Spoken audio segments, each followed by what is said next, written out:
నమస్తే సార్. నమస్తే సార్, జనరల్గా వైఫ్ అండ్ హస్బెండ్స్ ఉంటారు సార్, వాళ్ళిద్దరి మధ్య ప్రేమ ఉంటుంది సార్. ప్రేమ కన్నా ఎక్కువగా ఇంకేం ఉండాలి సార్?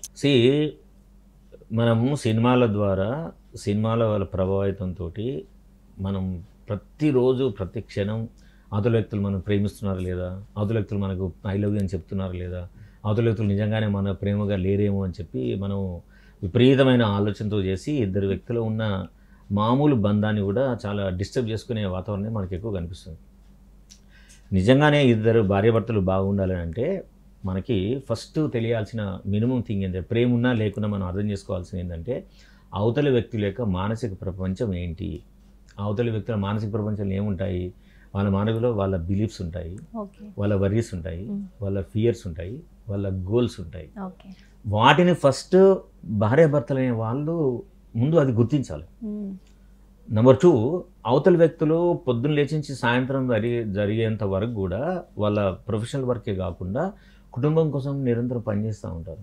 అది అబ్బాయి కావచ్చు అమ్మాయి కావచ్చు. చేసినప్పుడు ఏం చేయాలా, they need to appreciate the effort. వాళ్ళు చేసే పనిని కనీసం అప్రిషియేట్ చేసే స్టేట్ ఆఫ్ మైండ్ తెచ్చుకోగలిగారు.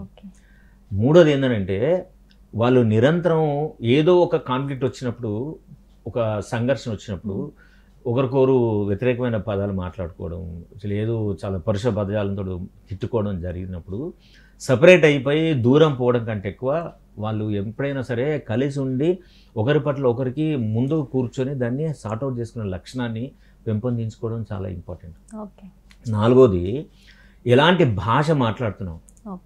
మనం కోపం వచ్చినా మామూలు వచ్చినా సరే, ఒత్తిడిలో ఉన్నప్పుడైనా సరే, భాష అనేది ఇద్దరు వ్యక్తుల మధ్య ఒక సౌద్భ్రమైన వాతావరణం క్రియేట్ చేస్తుంది, ఒక రెస్పెక్ట్ ఇచ్చి మాట్లాడుతున్న భావన కలిగజేస్తుంది.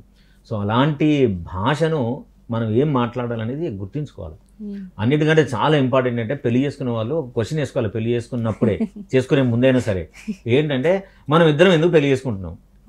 ఓకే, పెళ్ళి అనేది మాకు కాన్స్టిట్యూషన్ ఉంది, to have a very healthy sex life and to give the birth to children and to continue. This is one aspect of the marriage. నువ్వు అవునన్నా కాదన్నా మ్యారేజ్లో అది గ్యారంటీ ఎగ్జిస్ట్ అవుతుంది. అది కాకుండా మనం ఇద్దరం పెళ్లి చేసుకోవాలనుకుంటున్నాము because of the conditions of the society. Later మన కామన్ షేర్డ్ గోల్ ఏముంది, మన ఇద్దరం కలిసి ఏం చేయాలనుకుంటున్నాం. పిల్లలు పుట్టించడు కాకుండా ఇంకేం చేయాలనుకుంటున్నాం. ఏం చేస్తే మన ఇద్దరి శక్తులు, మన ఇద్దరి నైపుణ్యాలు కలిసి మనం ఒక అందమైన ప్రపంచాన్ని నిర్మించుకొని ఒక ప్రొడక్టివ్ జీవితాన్ని మనం నడపడానికి మనకు అవకాశం ఉంటుంది కదా. అట్లాంటి అవకాశాలు మనం ఎట్లా సృష్టించుకుందాం. ఇవి మేజర్గా ఏ భార్య భర్త అయినా సరే మాట్లాడుకొని క్రియేట్ చేసుకుంటే, ఈ ప్రేమ సంగతి పక్క పెడితే, ఇవి వ్యక్తులను కలిపి ఉంచి ఎక్కువ రోజుల పాటు కాన్ఫ్లిక్ట్ లేకుండా నడవగలిగే అవకాశం వాళ్ళు క్రియేట్ చేసుకోవచ్చు. సార్, ఇప్పుడు ఉన్న జనరేషన్లో సార్ యూత్ మ్యారేజ్ చేసుకోవాలనుకుంటున్నారు కదా సార్, వాళ్ళు ముందుగా తీసుకోవాల్సిన జాగ్రత్తలు ఏంటి సార్? అంటే ప్రీ మ్యారిటల్ కౌన్సిలింగ్ అంటారు కదా సార్, సో అది ఎలా తీసుకోవాలి సార్? ఒక కేస్ స్టడీ చెప్తా మీకు. ప్రేమించుకొని, ఇప్పుడు మన సమాజంలో 2-3 రకాల పెళ్ళిళ్ళు అవుతాయి. ఒకటి, ముందు ప్రేమించుకుంటారు, వాళ్ళు క్లాస్మేట్లు అయి ఉండొచ్చు, లేదు ఫ్రెండ్ అయి ఉండొచ్చు. ఒక అకేషన్లో కలిసి ఒక 3-4 సంవత్సరాలు కలిసి ప్రయాణం చేసి తర్వాత స్నేహం కాస్త ప్రేమగా మారడం, ప్రేమించిన తర్వాత పెళ్లి చేసుకోవాలంటే ఇది ఒక సెక్షన్. 2వ సెక్షన్ ఏంటి, మ్యారేజ్ గురువుల దగ్గరనో తెలిసిన వాళ్ళ దగ్గర నుంచో పలానా వాళ్ళు ఉన్నారంటే పోయి మాట్లాడుకొని పెళ్లి చేసుకునే సెక్షన్ ఒకటి. ఇంకో 3వ సెక్షన్ ఉంటుంది, ఏంటంటే అది కుటుంబ బాంధవ్యాలతో పెళ్లి చేసుకోవడం. ఏంది బావ మరదులు పెళ్లి చేసుకోవడం, లేదు మేనకోడలును మామూలు పెళ్లి చేసుకోవడం. ఇట్లా అంటే ఇప్పుడు మనం ఇలా 3 రకాలైన పెళ్ళిళ్ళు జరుగుతూ ఉన్నాయి. సో ఈ 3 రకాల పెళ్ళిళ్ళు ఎవరు పెళ్లి చేసుకున్నా సరే ఇప్పుడున్న జనరేషన్ కావాల్సిన మోస్ట్ ఇంపార్టెంట్ టూల్ ఏంటంటే, మనం జాతకాలు చూడడము, లేకుంటే మంచి బట్టలు చూసుకోవడము, లేకుంటే మంచి ఫంక్షన్ హాల్ చూసుకోవడము, మంచి వంటలు తయారు చేసుకోవడము. అది ఎంత ఇంపార్టెంటో దానికంటే మించిన ఇంపార్టెంట్ ఏంటంటే ప్రీమారిటల్ కౌన్సిలింగ్కి వెళ్ళడం. ప్రీమారిటల్ కౌన్సిలింగ్లో మా దగ్గర వచ్చే వాళ్ళకి మేము ఏమి అవగాహన కల్పిస్తామంటే, ఫస్ట్ పెళ్ళైన తర్వాత మీరు ఇద్దరు ఉద్యోగాలు చేస్తారు కాబట్టి మీరు మాట్లాడుకోవాల్సిన విషయాలు ఏంటంటే, ఇంట్లో వంట ఎవరు చేస్తారు, ప్రొద్దున ఎవరు చేస్తారు, రాత్రికి వంట ఎవరు చేస్తారు. This is first most important. మన ఇంటికి చుట్టాలు వస్తే ఎవరు లీవ్ పెడతారు. మీ అమ్మ నాన్నలు మన ఇంటికి వస్తే మీరు లీవ్ పెడతారా, మేము లీవ్ పెడతామా, లేదా ఇద్దరు కలిసి లీవ్ పెడతామా, పెడితే కనుక ఎన్ని రోజులు పెట్టాలి.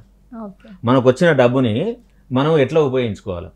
నా డబ్బు నేను సంపాదించుకున్నప్పుడు ఆ డబ్బులో నాకు నేను తీసుకోవాల్సిన షేర్ ఎంత, కుటుంబం కోసం పెట్టాల్సిన షేర్ ఎంత, సేవింగ్ కోసం పెట్టాల్సిన షేర్ ఎంత.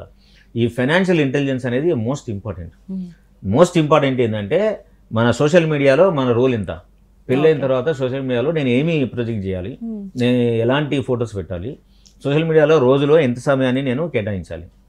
లాస్ట్ లిస్ట్ ఏంటంటే మనము జాబ్ చేస్తున్న కాలం లోపల ఇదే జాబ్లో కంటిన్యూ అవుతున్నావా, ఇదే లొకేషన్లో ఉంటావా, లేదు ఒక 3-4 ఏళ్ళ తర్వాత 5 సంవత్సరాల తర్వాత నువ్వు లొకేషన్ చేంజ్ చేసి వేరే దగ్గర ఏమైనా జాబ్ ఆపర్చునిటీ కానీ ఎడ్యుకేషనల్ ఆపర్చునిటీ ఏమైనా చూసుకోవాలనుకుంటున్నావా, లేకపోతే బిజినెస్ చేయాలనుకుంటున్నావు.